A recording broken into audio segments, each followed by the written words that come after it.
ನಮ್ಮ ಅಣ್ಣ ಚೆನ್ನಾಗಿ ಕಟ್ಬೇಕು ನಿಂತ್ಕೊಂಡ್ರು.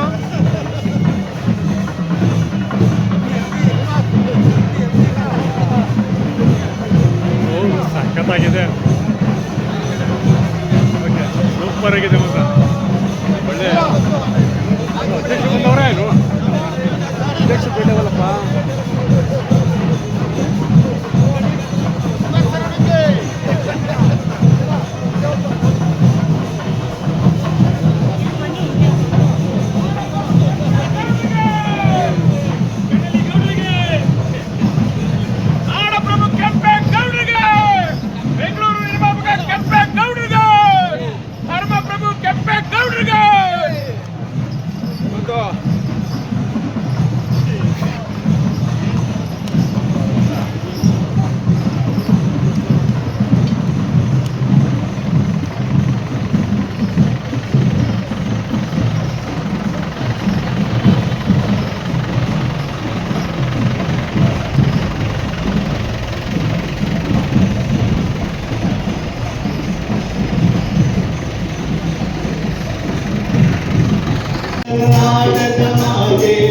ಜಯ ಸುಂದರ ನದಿ ವನಗಳ ನಾಡಿ, ಜಯ ಹೇ ರಸ ಋಷಿಗಳ ಬೀಡೆ, ಭೂದೇವಿಯ ಮಕುಟದ ನವಮಣಿಯೇ, ಗಂಧದ ಚಂದ್ರದ ವಂದಿನ ಗಣಿಯೇ, ರಾಘವ ಮಧುಸೂದನ ರವ ಧರಿಸಿದ ಭಾರತ ಜನನಿಯ ತನುಜಾತೆ, ಜನನಿಯ ಜೋಗುಳ ದೇವರ ಘೋಷ, ಜನನಿಗೆ ಜೀವವು ನಿನ್ನಾವೇಶ, ಅಸುರಿನ ಗಿರಿಗಳ ಸಾಗೆ, ನಿನ್ನಯ ಕೊರಳಿನ ಮಾವೆ, ಕಪಿಲ ಪತಂಜಲ ಗೌತಮ ದಿನದು ಭಾರತ ಜನನಿಯ ತನುಜಾತೆ, ಶಂಕರ ರಮನುಜ ವಿದ್ಯಾರಣ್ಯ ಬಸವೇಶ್ವರ ಮಧ್ವರ ದಿವ್ಯಾರಣ್ಯ, ಗಂಗದಳಕ್ಷರಿ ಪೊನ್ನ ಪಂಪದ ಭೂಮಿಪತಿ ಚೆನ್ನ, ಕುಮಾರದಾಸರ ಮಂಗಳ ರಾಮ, ಕವಿ ಕೋಗಿಲೆಗಳ ಪುಣ್ಯ ರಾಮ, ನಾನಕ ರಾಮಾನಂದ ಕಬೀರನ ಭಾರತ ಜನನಿಯ ತನುಜಾತೆ, ಭೈರವ ಬೈಸಳ ಕಾಣಿಕ ನಾಡೆ, ಕಂಕಣ ಚಕ್ಕಣರ ನೆಚ್ಚಿನ ತೀರೆ, ಕೃಷ್ಣ ಶರಾವತಿ ತುಂಗ, ಕಾವೇರಿಯ ವರರಂಗ, ಚೈತನ್ಯ ಪರಮಹಂಸ ವಿವೇಕರ ಭಾರತ ಜನನಿಯ ತನುಜಾತೆ, ಸರ್ವ ಜನಾಗತ ಶಾಂತಿಯ ತೋಟ, ರಸಿಕರ ಕಂಗಣ ಸೆಳೆಯುವ ತೋಟ, ಹಿಂದೂ ಕ್ರೈಸ್ತ ಮುಸಲ್ಮಾನ, ಪಾರಸಿಕ ಜೈನರು ಧ್ಯಾನ, ಜನಗಣ ನಾಯಕ ವೈದಿಕರ ರಾಮ, ಕನ್ನಡ ನುಡಿ ನುಡಿದಾಡುವ ಗೇಹ, ಕನ್ನಡ ತಾಲಿಯ ಮಕ್ಕಳ ದೇಹ, ಭಾರತದೇ ಜಯ ಹೇ ಕರ್ನಾಟಕ ಮಾತೆ, ಜಯ ಹೇ ಕರ್ನಾಟಕ ಮಾತೆ, ಜಯ ಹೇ ಕರ್ನಾಟಕ ಮಾತೆ.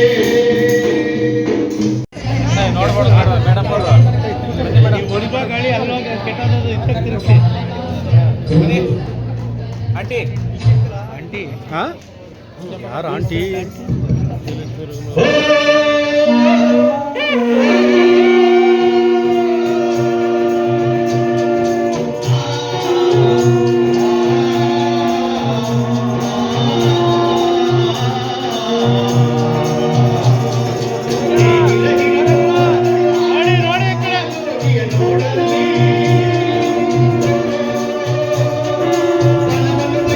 ದೇವೆಯ ಪೂಜೆಯ ಕರ್ಮವೆಯ ಕರ್ನಾಟಕವೋ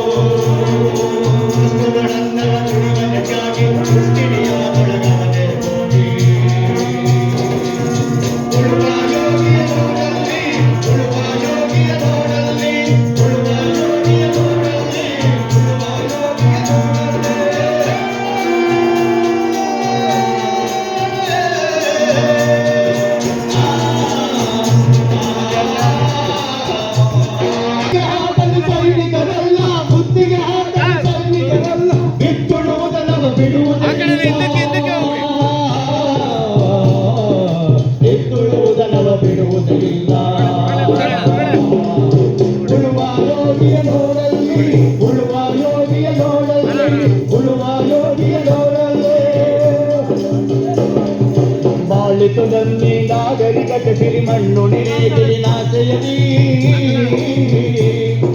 ನೇಗಿಲ ಹಿಡಿದ ಕೈಯಾದಾರದಿ ದೊರೆಗಳು ಮೊದಲಾಡಿದರೆ ನೇಗಿಲ ಬಲದಳು ವೀರರು ಮೆರೆದರು ಶಿಲ್ಪಿಗಳ ಸದರು ಕವಿಗಳು ಬರೆದರು. ಮತ್ತೊಬ್ಬರು ನಿರ್ದೇಶಕರಾದ ಶ್ರೀಯುತ ಮೋಟ್ಯ ಚಂದ್ರಣ್ಣವರು ವೇದಿಕೆಗೆ ಆಗಮಿಸಬೇಕಾಗಿ ವಿನಂತಿಸಿಕೊಳ್ತೇನೆ.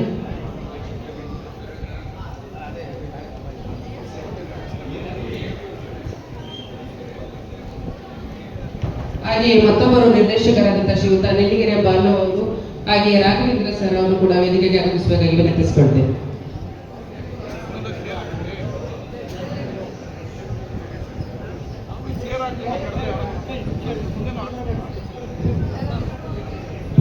ದಯಮಾಡಿ ಇಲ್ಲಿ ವೇದಿಕೆ ಮೇಲೆ ಇರ್ತಕ್ಕಂಥವ್ರು ಇಲ್ಲ ಸೈಡಲ್ಲಿ ನಿಂತ್ಕೋಬೇಕು, ಇಲ್ಲ ಆಸನಗಳಿದೆ, ದಯಮಾಡಿ ಕೂತ್ಕೋಬೇಕು.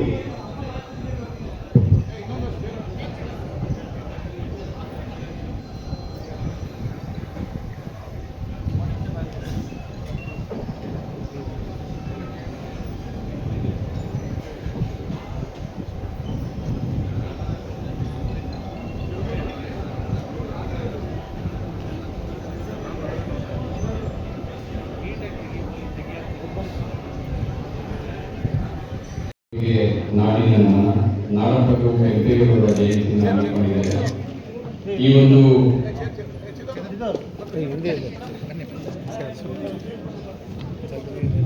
ಕಾರ್ಯಕ್ರಮದ ದಿವ್ಯ ಸಾನ್ನಿಧ್ಯವನ್ನು ವಹಿಸಿರುವಂತ ನಮ್ಮ ನಿಮ್ಮೆಲ್ಲರಿಗೂ ಪ್ರೇರಕ ಶಕ್ತಿಯಾಗಿ ಪ್ರತಿನಿತ್ಯ ಮಾರ್ಗದರ್ಶನವನ್ನು ಮಾಡುವ ಮೂಲಕ ಆಧ್ಯಾತ್ಮಿಕ ಗುರುಗಳಾಗಿರುವಂತಹ ಪರಮ ಪೂಜ್ಯ ಜಗದ್ಗುರು ಶ್ರೀ ಶ್ರೀ ಡಾಕ್ಟರ್ ನಿರ್ಮಲಾನಂದನಾಥ ಮಹಾಸ್ವಾಮಿಗಳ ಪಾದಗಳಿಗೆ ಅತ್ಯಂತ ಭಕ್ತಿಪೂರ್ವಕವಾಗಿ ನಮಸ್ಕರಿಸುತ್ತಾ, ಹಾಗೆ ಈ ಕಾರ್ಯಕ್ರಮದ ಸಾನ್ನಿಧ್ಯವನ್ನು ವಹಿಸಿರುವಂತಹ ಪರಮ ಪೂಜ್ಯ ಜಗದ್ಗುರು ಶ್ರೀ ಶ್ರೀ ಡಾಕ್ಟರ್ ನಿತ್ಯಾನಂದ ಮಹಾಸ್ವಾಮಿಗಳ ಪಾದಗಳಿಗೂ ಕೂಡ ಭಕ್ತಿಪೂರ್ವಕವಾಗಿ ನಮಸ್ಕರಿಸುತ್ತೇನೆ.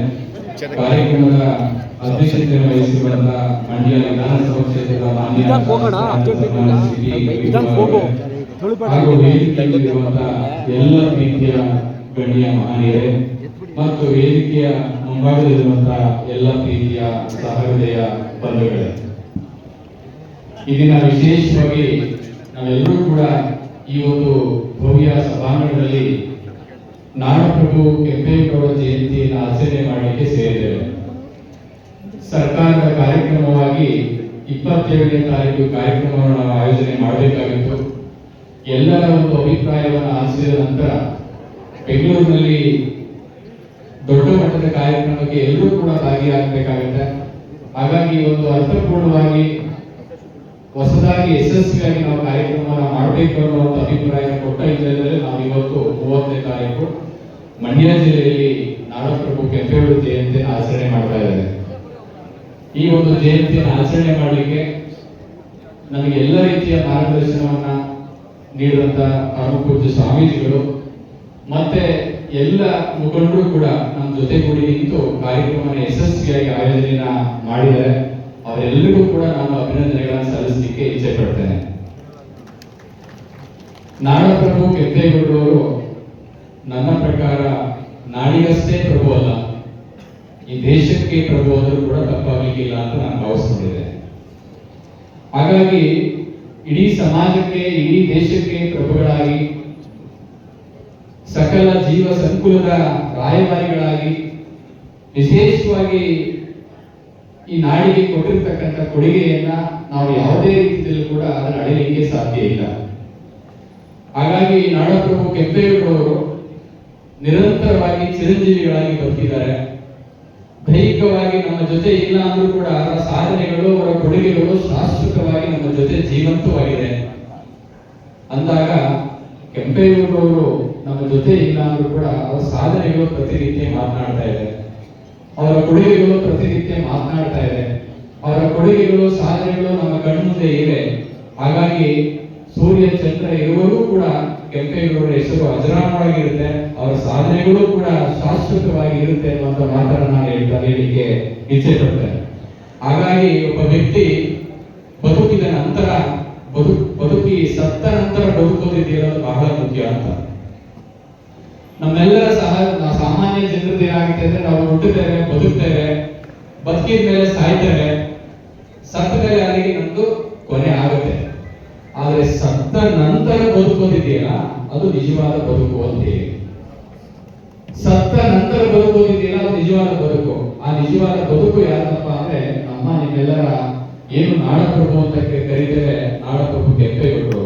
ಹಾಗಾಗಿ ಸತ್ತ ನಂತರವೂ ಬದುಕ್ತಾ ಇದ್ದಾರೆ, ಪ್ರತಿನಿತ್ಯ ಬದುಕ್ತಾ ಇದ್ದಾರಲ್ಲ, ಅವರ ಆದರ್ಶವನ್ನ, ಅವರ ಒಂದು ಕೊಡುಗೆಗಳನ್ನ, ಅವರ ಒಂದು ಸಾಧನೆಗಳನ್ನ ಪ್ರತಿನಿತ್ಯ ನಾವು ಸ್ಮರಿಸಬೇಕು, ಜೊತೆಗೆ ನಮ್ಮ ಮಕ್ಕಳಿಗೆ ತಿಳಿಸಬೇಕು. ಅವರ ಒಂದು ದೂರದೃಷ್ಟಿ, ಅವರ ಒಂದು ಆಡಳಿತದ ವೈಖರಿ, ಅವರ ಒಂದು ಪ್ರಜ್ಞಾವಂತಿಕೆ, ಅವರ ಒಂದು ಹೃದಯವಂತಿಕೆ, ಇವೆಲ್ಲವನ್ನೂ ಕೂಡ ನಾವು ನಮ್ಮ ಮಕ್ಕಳಿಗೆ ತಿಳಿಸಿದಾಗ ಮಾತ್ರ ಅದು ಸಾರ್ಥಕ ಆಗುತ್ತೆ ಅಂತ ನಾನು ಅನ್ಕೊಂಡಿದ್ದೇನೆ. ಕೇವಲ ಒಂದು ದಿನಕ್ಕೆ ಮಾತ್ರ ಸೀಮಿತಗೊಳಿಸಿ ಮೆರವಣಿಗೆ ಮಾಡಿ ದೀಪ ಹಚ್ಚಿ ಕೋಟಕ್ಕೆ ಹೂ ಹಾಕಿ ಕೆಂಪೇಗೌಡ ಜಯಂತಿಯ ಒಂದು ದಿನಕ್ಕೆ ಸೀಮಿತ ಮಾಡದೆ ಅವರ ಸಾಧನೆಗಳ ಮೂಲಕ ನಾವು ಅವರ ಆದರ್ಶಗಳನ್ನ ನಾವು ನಮ್ಮ ಬದುಕಲ್ಲಿ ಅಳವಡಿಸಿಕೊಳ್ಬೇಕು, ಜೊತೆಗೆ ತಿಳಿಸುವಂತ ಕೆಲಸ ಈ ಕಾರ್ಯಕ್ರಮದ ಮೂಲಕ ಆಗ್ಬೇಕು ಅಂತ ನಾನು ಕೂಡ ಭಾವಿಸ್ಕೊಳ್ತೇನೆ. ಹಾಗಾಗಿ ಅವರ ಕೊಡುಗೆ ನಾನು ಆಗ್ಲೇ ಹೇಳಿದಂಗೆ ಶಾಶ್ವತವಾಗಿದೆ. ಸಾವಿರಾರು ಕೆರೆಗಳ ಸರದಾರನಾಗಿ ಬೆಂಗಳೂರು ಕಟ್ಟಬೇಕು ಅನ್ನುವಂತ ಕನಸುಗಾರನಾಗಿ ಕೇವಲ ಕನಸನ್ನ ಕಟ್ಕೊಂಡು ಅದಷ್ಟೇ ಅಲ್ಲ, ನನಸನ್ನ ಮಾಡಿ ಬೆಂಗಳೂರು ನಗರವನ್ನ ಕಟ್ಟಿ ಇವತ್ತು ಸಿಲಿಕಾನ್ ಸಿಟಿ ಅಂತ ಹೆಸರು ತಗೊಂಡಿದೀವಿ.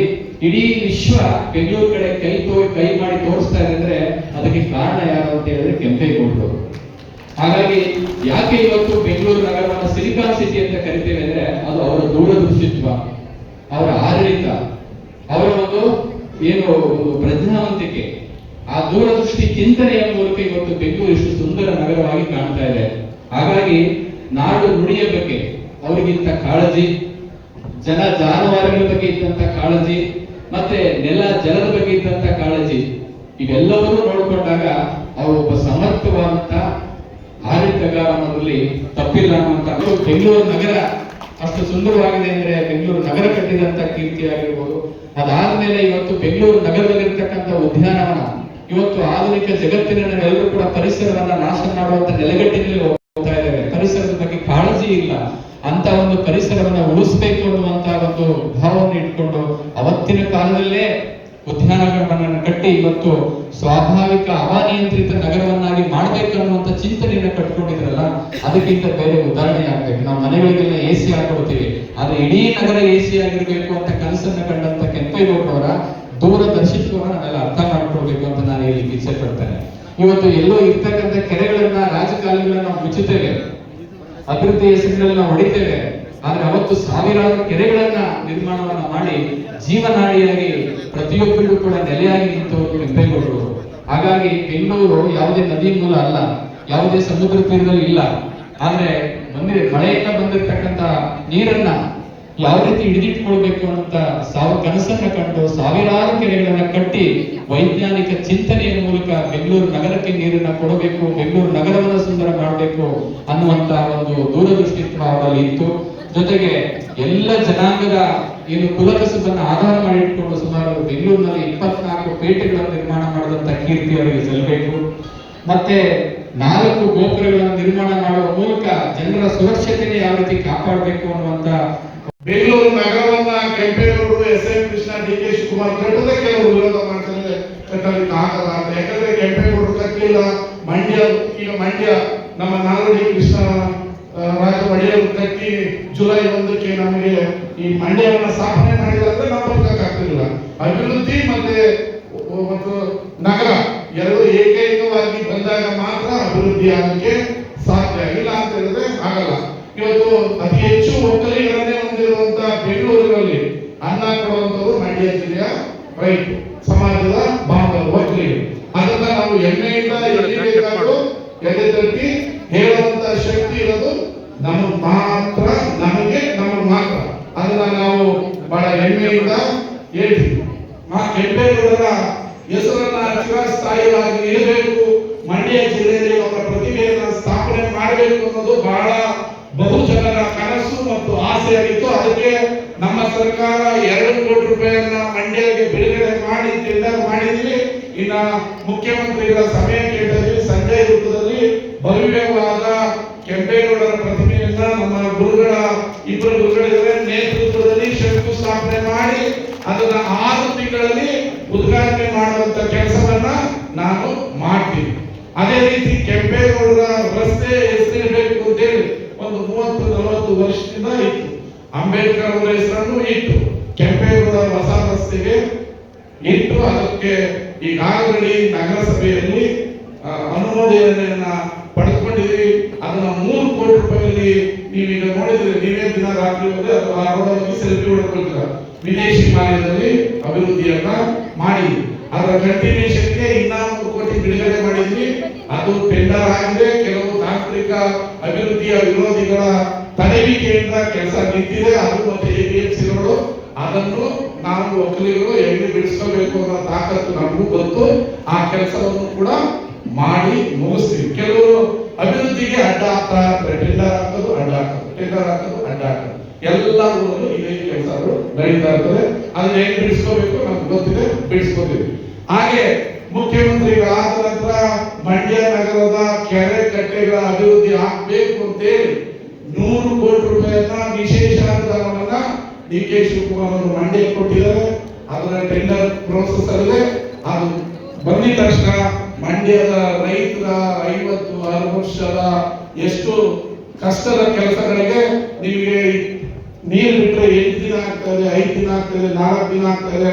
ನಮ್ಮ ಗದ್ದೆಗಳಿಗೆ ಬರೋದಕ್ಕೆ 8 ಗಂಟೆಗಳಲ್ಲಿ ಈಗಾಗಲೇ 200 ಕೋಟಿ ರೂಪಾಯಿ ಕೆಲಸ ಮುಂದಿದೆ. 8 ಗಂಟೆಯಲ್ಲಿ ಯಾವ ಊರುಗಳಲ್ಲಿ ನಿಮ್ಮ ಗದ್ದೆಗಳಿಗೆ ನೀರು ಬರ್ತಾ ಇದೆ ಅನ್ನೋದು ನಿಮಗೆ ಗೊತ್ತಿದೆ. ಇನ್ನ 100 ಕೋಟಿ ರೂಪಾಯಿಯಲ್ಲಿ ಅದಾದ್ರೆ ನಮ್ಮ ಮಂಡ್ಯ ವಿಧಾನಸಭಾ ಕ್ಷೇತ್ರದಲ್ಲಿ ಯಾರು ರಾತ್ರಿ ಹೋಗಿ ನಿದ್ದೆಗಟ್ಟು ಏನು ಗದ್ದೆಗೆ ನೀರು ಕಟ್ತೀರಿ ಅದನ್ನ ತಪ್ಪಿಸ್ತೀವಿ. ನೀವು ಆ ನೀರು ಬಂದು ಅನ್ನ ತಿನ್ಬೇಕಾದ್ರೆ ನಮ್ಮ ಸರ್ಕಾರವನ್ನ ನೆನ್ಕೋತೀವಿ.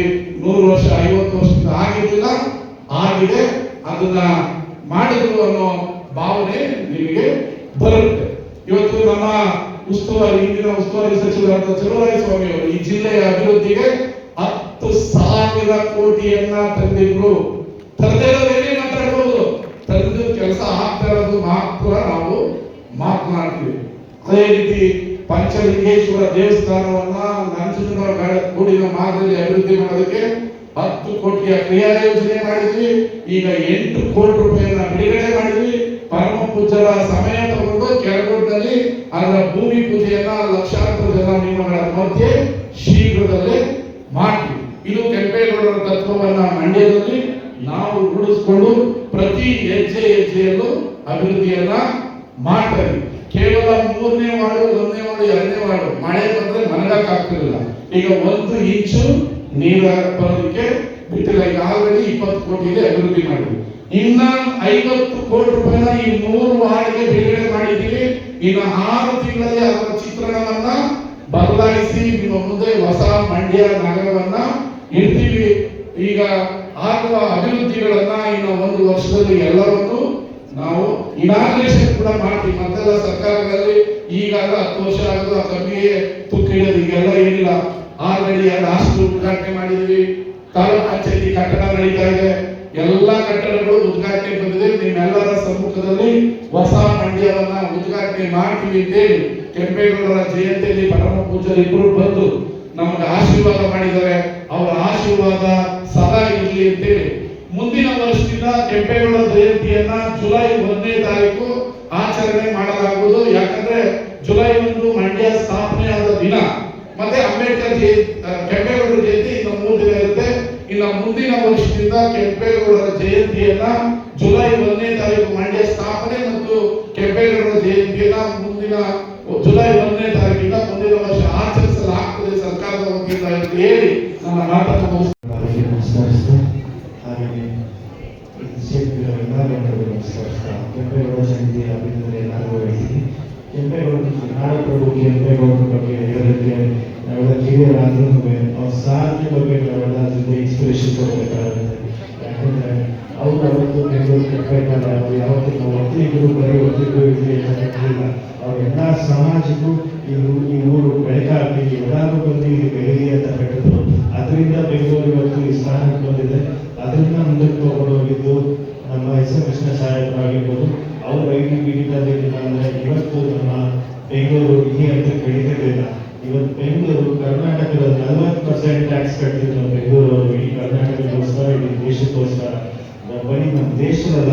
ಬೆಂಗಳೂರು ಇಡೀ ಪ್ರಪಂಚದಲ್ಲೇ ಅತಿ ವೇಗವಾಗಿ ಬೆಳೀತಾ ಇರೋ ಒಂದು ನಗರ ಆಗಿದೆ. ಅದು ವೇಗ ಯಾವತ್ತೂ ತಡೆಯಲ್ಲ. ಯಾಕಂದ್ರೆ ಕೆಂಪೇಗೌಡರ ಆಶೀರ್ವಾದ, ಅವರ ಕುಟುಂಬದ ಆಶೀರ್ವಾದ, ಅವರ ತ್ಯಾಗ ಬಲಿದಾನ ಅದಕ್ಕಿದೆ. ಅದರಿಂದ ಕೆಂಪೇಗೌಡರ ಆಶೀರ್ವಾದದೊಂದಿಗೆ ನಮ್ಮ ಊರು ಸದಾಕಾಲ ಹೀಗೆ ಬೆಳೆಯುತ್ತೆ ಅಂತ ಹೇಳ್ತಾ ನನ್ನ ಮಾತು ಮುಗಿಸ್ತೀನಿ. ಶಿಕ್ಷಣಗಳು ವಿಶ್ವ ಒಕ್ಕಲಿಗರ ಮಹಾಸಂಸ್ಥಾನದ ಸಂಸ್ಥಾಪಕ ಪೀಠಾಧ್ಯಕ್ಷರು, ಕಾಯಕ ಯೋಗಿ, ಸತ್ಯಸಂಧರು, ಭೈರವೈಕ್ಯ ಪರಮ ಪೂಜ್ಯ ಜಗದ್ಗುರು ಶ್ರೀ ಶ್ರೀ ಕುಮಾರ ಚಂದ್ರಶೇಖರನಾಥ್ ಮಹಾಸ್ವಾಮೀಜಿಯವರ ದಿವ್ಯ ಚೈತನ್ಯಕ್ಕೆ ಭಕ್ತಿಯ ನಮನ ಅರ್ಪಿಸಿ, ವಿಶೇಷವಾಗಿ ಇವತ್ತು ಇಡೀ ದೇಶ ಕೊಂಡಾಡುವಂಥ ಒಬ್ಬ ಪ್ರಾತಸ್ಮರಣೀಯ ನಾಡಪ್ರಭು ಕೆಂಪೇಗೌಡರನ್ನು ಕೂಡ ಭಕ್ತಿ ಮತ್ತು ಗೌರವದಿಂದ ಸ್ಮರಣೆ ಮಾಡಿಕೊಂಡು ಜಿಲ್ಲಾಡಳಿತ ಮಂಡ್ಯ ಜಿಲ್ಲೆ ಹಾಗೂ ಕನ್ನಡ ಸಂಸ್ಕೃತಿ ಇಲಾಖೆ ಮಂಡ್ಯ ಜಿಲ್ಲೆ ಇವರ ಸಂಯುಕ್ತ ಆಶ್ರಯದಲ್ಲಿ ನಾಡಪ್ರಭು ಕೆಂಪೇಗೌಡರ 517ನೇ ಜನ್ಮ ದಿನೋತ್ಸವವನ್ನು ಬಹಳ ಸಂಭ್ರಮದಿಂದ ಅರ್ಥಪೂರ್ಣವಾಗಿ ಆಚರಣೆ ಮಾಡುವಂಥ ಈ ಒಂದು ಶುಭ ಕಾರ್ಯಕ್ರಮದಲ್ಲಿ ದಿವ್ಯ ಸಾನ್ನಿಧ್ಯವನ್ನು ವಹಿಸಿರುವಂತಹ ಪರಮಪೂಜ್ಯ ಜಗದ್ಗುರು ಶ್ರೀ ಶ್ರೀ ಡಾಕ್ಟರ್ ನಿರ್ಮಲಾನಂದ ಮಹಾಸ್ವಾಮೀಜಿಯವರ ಪಾದ ಚರಣಗಳಿಗೆ ಭಕ್ತಿಯ ನಮನಗಳನ್ನು ಅರ್ಪಿಸಿ ಈ ಒಂದು ಕಾರ್ಯಕ್ರಮದಲ್ಲಿ ಉದ್ಘಾಟನೆ ಮಾಡಿ ಅಭಿವೃದ್ಧಿಯ ಕೆಲಸಗಳನ್ನ ನಾವು ಬಹಳ ನಿಷ್ಠಾವಂತರಾಗಿ ಮಾಡ್ತೇವೆ.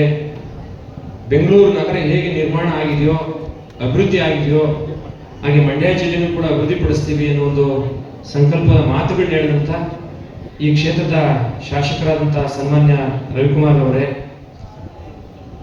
ಹಾಗೆ ನಮ್ಮೆಲ್ಲರ ಪ್ರೀತಿಯ, ಇದು ಕೇಳಿಸ್ಕೋಬೇಕು, ಇದು ಬಹಳ ಸೂಕ್ಷ್ಮವಾದ ವಿಷಯ. ನಮ್ಮೆಲ್ಲರ ಪ್ರೀತಿ ಅಷ್ಟೇ ಅಲ್ಲ, ಈ ದೇಶದ ಪ್ರೀತಿಯನ್ನ ಗಳಿಸಿದಂತ ಒಬ್ಬ ಮಂಡ್ಯದ ಮಣ್ಣಿನ ಮಗ. ಈ ದೇಶದ ಸಂವಿಧಾನದಲ್ಲಿ ಅತ್ಯುನ್ನತ ನಾಗರಿಕ ಪ್ರಶಸ್ತಿಯಲ್ಲಿ ಒಂದಾದಂತಹ ಪದ್ಮಶ್ರೀ ಪ್ರಶಸ್ತಿಗೆ ಭಾಜನರಾದಂತಹ ಸನ್ಮಾನ್ಯ ಅಂಕೇಗೌಡರು ಇವತ್ತು ಈ ಜಿಲ್ಲೆಗೆ, ಈ ನಾಡಿಗೆ ಒಂದು ಒಳ್ಳೆಯ ಕೀರ್ತಿಯನ್ನು ತಂದುಕೊಟ್ಟಿದ್ದಾರೆ ಅಲ್ವಾ.